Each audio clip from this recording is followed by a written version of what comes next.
Mirae movie का आपको आंखों देखा हाल बताने वाला। जहाँ तो मैंने थिएटर में मिराई मूवी देखा है, मात्र 2 बार देखा है। जहाँ तो 2 बार, एक बार में मुझे संतुष्टि हुआ, मैंने 2 बार जाके मिराई मूवी को देखा है। मिराई मूवी 9 ग्रंथों के बेस पे बनाया गया। जहाँ तो 9 ग्रंथ है, 9 ग्रंथों के बेस पे बनाया गया। वो 9 ग्रंथ अलग अलग जगह पे रखा गया था। जहाँ से एक काली विद्या वाले आदमी आकर, यानी छोटा बच्चा रहता है, वो बचपन में काली विद्या सीखा हुआ रहता है, बड़ा होकर उस 8 ग्रंथ को अपना लेता है, अलग अलग जगह जगह पे जाके लड़ाई करके, क्योंकि उसके अंदर पहले से ही काली शक्तियां होती है। तो वो 8वां स्थानों पर जाकर अलग अलग जगह पे रखा हुआ रहता है। एक विदेश, अमेरिका में, तो यूरोप में, ऐसे अलग अलग जगह पे 9 ग्रंथ रखा हुआ रहता है। तो 8 ग्रंथ वो अपना लिया रहता है। बाकी एक होता है अमृत ग्रंथ। जहाँ तो अमृत ग्रंथ एक होता है जिसको अपनाने से वो आदमी पूरी तरह से अमर हो जाएगा और एक भगवान का रूप में, यानी भगवान के जैसे बन जाएगा। तो चलिए मैं मूवी को फाइनली स्टार्ट करता हूँ, रिव्यू करना कि कहाँ से स्टार्ट हुआ था और कहाँ से इस मूवी को फिर इंड किया गया था। और मूवी बच्चा सारा ग्रंथ सेफ रहा और हमारा भारत देश, आई मीन जो धार्मिक बताया गया सनातन धर्म में, वो सारा सेफ कैसे अभी तक चल रहा है।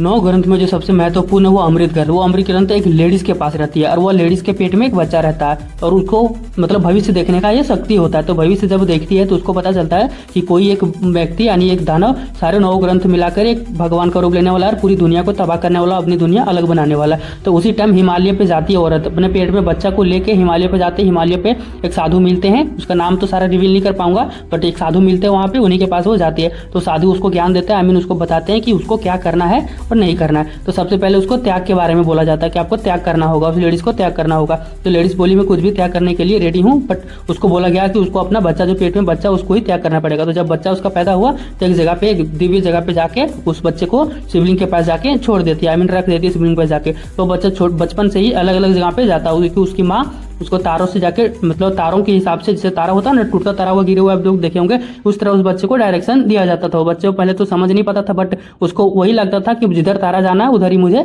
जाना है। तो हर स्थान पे बच्चा भी भटकता रहता था। तो उसी तरह करते करते बच्चा बड़ा हो गया और 24 साल पूरा हो गया। उसकी माँ पहले ही बोली थी कि 24 साल के बाद ये सारा कुछ कंप्लीट होने वाला। जब बच्चा बड़ा हो गया तो जब जो गुरु के पास, उन लोग जो गुरु सिखाते थे, जो लेडीज के और जो जाने पहचाने वाले होते थे वो गुरु थे, उसके पास एक लेडीज रहती थी, आई मीन एक लड़की रहती थी। उसी को उसको ढूंढने का आदेश मिला गया। जो मिराई है, जो यहाँ पे देवा के नाम से है, उसको ढूंढने का आदेश दिया गया था। तो जाती है ढूंढने के लिए, बहुत सारे बाधाएं आती है, सबको पूछते, उसको भी किसी के मन की बातों जानने की शक्ति होती है। तो सबका मन पढ़ पढ़ के, जो नहीं भी बताता था उसका भी मन पढ़ पढ़ के वो सारा कुछ हैंडल करके चली जाती है। और वहां पे मिराई के पास जाके भी वो कबाड़े का काम करता है। जो मिराई है, जो उसका बच्चा जिसको छोड़ के गया था, वो सारा कबाड़ा वबाड़ा का काम करता था। तो उसको सारा कुछ दिखाने उखाने में बहुत सारा टाइम गया। तो उस सब जब पता चल गया तो उसके बाद लड़की को उठा के, जो काली शक्ति वाला आदमी था, लड़की को उठा के ले जाता। उसके बाद वो लड़की जो उसको बताती है कि तुम अपनी माँ का बात अपने पेट से ही सुना हुआ होता, तो तुम अपने में ध्यान करके उसको देख सकते हो। तो अपने फिंगर को कुछ पोजीशन में बना के वो व्यक्ति, आई मीन मिराई, अपने मम्मी की बातों को ध्यान में लेकर सारा सुनता है। तो वहीं से चालू होता है।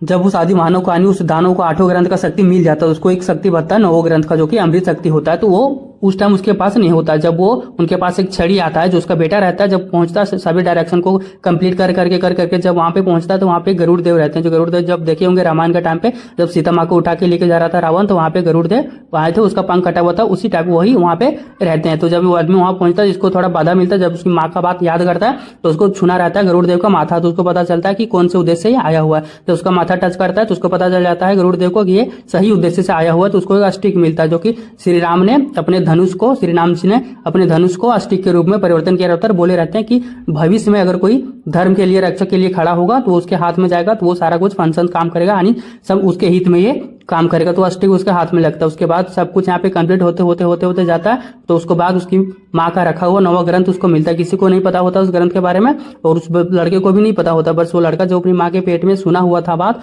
वही बात को लेकर आगे बढ़ते बढ़ते ज्ञान को देते देते सारा जाता है। और बाकी प्रकृति भी उसका साथ देती थी ग्रंथ ढूंढने में। तो फाइनली वो ग्रंथ ढूंढ लेता है। उसके बाद उसको लेके साथ में आता है। साथ में आने के बाद वहां पे पुलिस ने कुछ झंझट हुआ था पहले ही, वहाँ पुलिस ने उठा के उन चारों को एक ट्रेन से लेके आ रहा था। तो जब काला जादू वाला दुश्मन था, उसको पता चल गया कि उसी ट्रेन से आ रहा था। तो बीच में एक पुल होता है, उस पुल को तोड़ दिया जाता है। उसके बाद सारे स्पीड में आ रही थी गाड़ी, तो मिराई जो है वो उसी डंडे की मदद से उस ट्रेन को रोकता है। लास्ट में जाके जहाँ पे फटा हुआ था, यानी पुल टूटा हुआ था, वहां पे जाके वो रोकता है। वहीं से मेन युद्ध चालू होता है। वहां से जब काला जादू वाले को पता चलता है यहीं पे, तो वो भी बुक ले लेता है। वो सब बुक लेने के बाद भी वो शक्ति को ग्रहण कर लेता है। उसके बाद जो मिराई है, जिसके पास स्टिक था, वो पूरा कमजोर पड़ जाता है उसके सामने। जब वो अपनी माँ के जैसे, जो पहले आदमी को कैद किया जाता था, तो उसकी माँ एक तपस्या कर दी थी, जिसको अग्निकुंड बोला जाता है। तो वो आदमी खुद भस्म हो सकता है और पूरे लोगों को बचा सकता है। तो जब प्रयागराज में जो सबके हाथों में यहाँ पे बांधा गया था, काला धागा जैसा था, सबके हाथों में बांधा गया था, तो वहां पे मीराई भी जब लास्ट में पता चल जाता है कि अब इसके सामने मैं जीत नहीं पाऊंगा, तो मीराई भी